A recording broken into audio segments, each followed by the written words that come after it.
Back on the 13th of May, I attended the European launch of the new Sony TV and AV lineup at Sony's HQ in Weybridge, along with the rest of the UK and EU press. And as this video is published, you're probably seeing lots of similar videos and news stories dropping as the embargo lifts. So, as I'll be doing a full in-depth review of the new TVs in the very near future, and I know that that's what you guys really want to know about and see, I'm not going to waste your time with any glowing assessments based on the manufacturer demos we saw.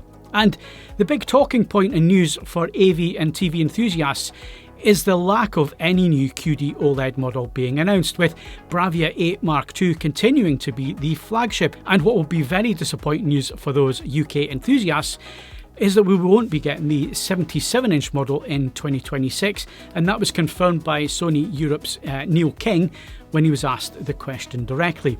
Will that change for IFA in September? Well, I guess we really have to wait and see, but it doesn't look promising at this time in terms of a new OLED or QD-OLED in 2026. So let me know your thoughts on the lack of that and no 77-inch BRAVIA 8 Mark II for the UK in the comment section below, and I'll join the discussion down there with you. So let's move over to what is coming in 2026, and what we're about to get are two new true RGB TVs from Sony, the BRAVIA 7 Mark II and BRAVIA 9 Mark II. Both of these are powered by Sony's proprietary RGB Backlight Master Drive Pro, and that precisely controls the independently driven red, green and blue LEDs. And by using coloured light on the backlight instead of the traditional blue or white light source, Sony's claiming that it's managed to achieve the largest colour volume it's ever introduced into a TV. There's absolutely no doubt that what I saw and what I was shown at the Sony organised demos was very impressive. But as always, you should take these demos as intended, and of course with a large pinch of salt, until you can independently verify with your own testing. But they do look very, very promising. So in this video, I'm not going to do deep diving. I'm not going to get excited about what I saw in these demos and tell you that these are the best TVs on the planet. I want to do my own testing in my own environment, and like I say, I'm going to get these TVs very, very soon. So we'll do that, and we'll show the results in the reviews. But the headline figures and the specs are very impressive on paper. So briefly, the BRAVIA 9 Mark II and the BRAVIA 7 Mark II are direct replacements for the 2024 mini LED TVs, and they're the first true RGB TVs in the BRAVIA range. They use independent red, green and blue diodes in a 3-diode system, which produces coloured light from the backlight instead of the traditional blue or white backlights on regular mini LED TVs. And Sony's claiming that this approach gives the BRAVIA 9 2 times larger colour volume than the outgoing BRAVIA 9 and 4 times larger colour volume than the BRAVIA 8 Mark II QD-OLED model. And the RGB Backlight Master Drive Pro technology builds on the very impressive backlight of the original BRAVIA 9 and BRAVIA 7 models, with the ability to drive each RGB LED to take advantage of the full colour brightness and purity, but also cut down on blooming and clouding, artifacts that are common with LCD TV technology. Other claimed improvements across both models are wider viewing angles, with RGB driving also helping to reduce colour and brightness shifting as you move off axis to the TV, as well as vastly improved colour gradation in very tricky scenes. And with the BRAVIA 9 Mark II, there are even more advanced features available over the BRAVIA 7 II.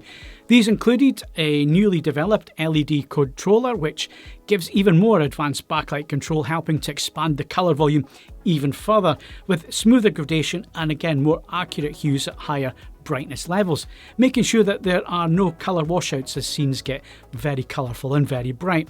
And Sony is calling this technology RGB Triluminance Max and Luminance Booster Pro, and it features only on the BRAVIA 9 II.